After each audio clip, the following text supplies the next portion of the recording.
Hello student, कैसे हैं? तो आज हम लोग 6.2 का जो है यह क्वेश्चन नंबर 9 देखते हैं।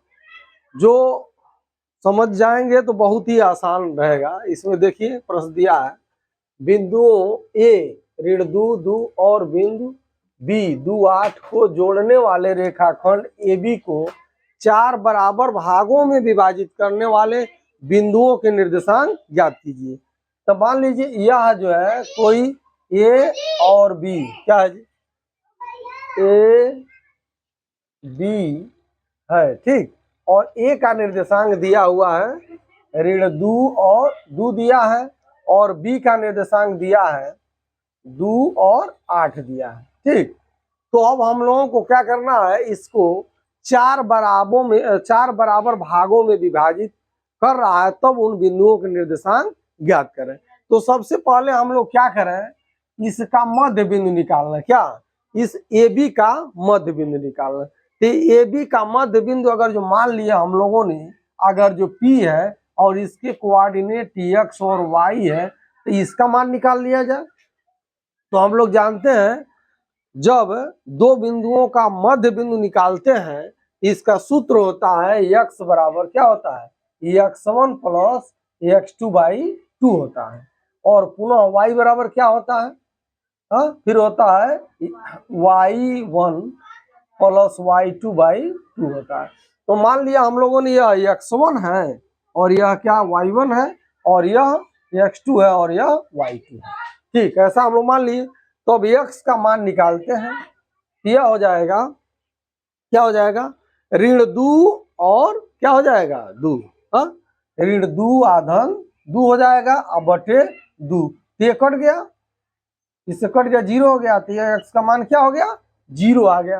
फिर y का मान निकालते हैं। तो y बराबर y1 कितना है, 2 है, 2 आधन y2 कितना है, 8 है, 8 अब बटे 2 हो जाएगा। तो y बराबर कितना हो गया, 8 2 10 बटे 2। तो y बराबर कितना हो गया, 5। इस प्रकार इस P बिंदु का निर्देशांक हम लोगों ने ज्ञात किया। कितना मिल गया, 0 मिल गया और 5 मिल गया, ठीक। ऐसा मिल गया। अब हम लोग पुनः जो है AP का मध्य बिंदु निकालेंगे। क्या करेंगे, AP का मध्य बिंदु निकालेंगे। तो मान लिया AP का मध्य बिंदु R है, क्या है, R है, R निकालेंगे। इसी प्रकार जब हम लोग R का कोऑर्डिनेट निकालेंगे तो क्या करेंगे, x1 y1 है और यह क्या हो जाएगा, यह हो जाएगा x2 y2, ऐसा होगा। तो अब R बिंदु का निर्देशांक हम लोग निकालेंगे तो सेम इसी फार्मूले से निकालेंगे। तो क्या हो जाएगा, यहाँ पर इसका मान लेते हैं कोऑर्डिनेट क्या हो जाएगा, x डैश y डैश मान लेते हैं, इसका कोऑर्डिनेट हो गया, क्या हो गया, x डैश y डैश। तो यहाँ पर x डैश बराबर हो जाएगा क्या, x1 प्लस x2। तो x1 ऋण दू आधन क्या हो जाएगा, 0 अब बटे 2। तो x डैश बराबर हो गया, यह हो जाएगा ऋण 2 बटे 2, कैंसिल आउट हो जाएगा इससे। तो x डैश बराबर ऋण 1 हो जाएगा, ठीक। इसी प्रकार y डैश निकालते हैं। y डैश बराबर तो क्या हो जाएगा, y डैश बराबर तो y1 प्लस y2, ये हो जाएगा 2 आधन 5 अब बटे 2 हो जाएगा। तो y डैश बराबर हो गया 5 2 7 बटे 2। तो इस बिंदु का निर्देशांक, इस R बिंदु का निर्देशांक हम लोगों के पास कितना मिल गया, ऋण 1 और 7 बटे 2। अब इसी तरह से हम लोग PB का मध्य बिंदु निकालेंगे। क्या निकालेंगे, PB का मध्य बिंदु। तो मान लिया यह जो है x डबल डैश और y डबल डैश है, इसका कोऑर्डिनेट है। तो इसका भी कोऑर्डिनेट हम लोग निकालेंगे। तो क्या करेंगे, अब इसका और इसका ऐसे जोड़ेंगे, ठीक। तो मान लेते हैं क्या हो गया, बिंदु क्या हो गया, इसको फिर y1 y2 मान लेते हैं, x1 y1, चलो तो ये हो जाएगा। अब x डबल डैश बराबर हो जाएगा क्या, x1 प्लस x2, ये हो जाएगा 0 आधन 2 बटे 2 हो जाएगा। तो x डबल डैश बराबर हो जाएगा 2 बटे 2, 2 बटे 2 बराबर 1। तो x बराबर क्या हो गया, x डबल डैश बराबर 1 हो गया। इसी प्रकार हम लोग क्या कर सकते हैं, इसको भी निकाल सकते हैं y डबल डैश को, तो y डबल डैश बराबर क्या हो जाएगा?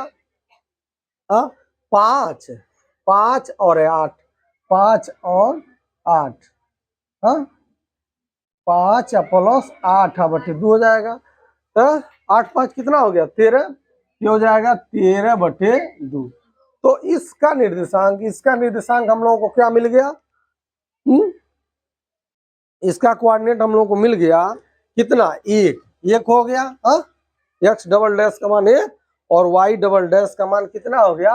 13/2। तो इस प्रकार हम लोगों ने यह AB के जो है यह 3 ऐसे बिंदु ज्ञात किए जो इस AB रेखा को क बराबर भागों में बांटता है? 4 बराबर भागों में बांटता है। एक भाग यह हो गया, दूसरा भाग यह हो गया, तीसरा भाग यह हो गया, चौथा भाग यह हो गया। तो R का कोऑर्डिनेट हम लोगों ने निकाला कितना? -1 और 7/2। अब P का कोऑर्डिनेट हम लोगों ने 0 और 5 निकाला है, और यह जो है इस बिंदु का कोऑर्डिनेट हम लोग R, इसका S मान लेते हैं। तो S बिंदु का कोऑर्डिनेट हम लोगों ने क्या निकाला है? 1 और 13/2। इस प्रकार यह प्रश्न जो है सॉल्व हो जाता है।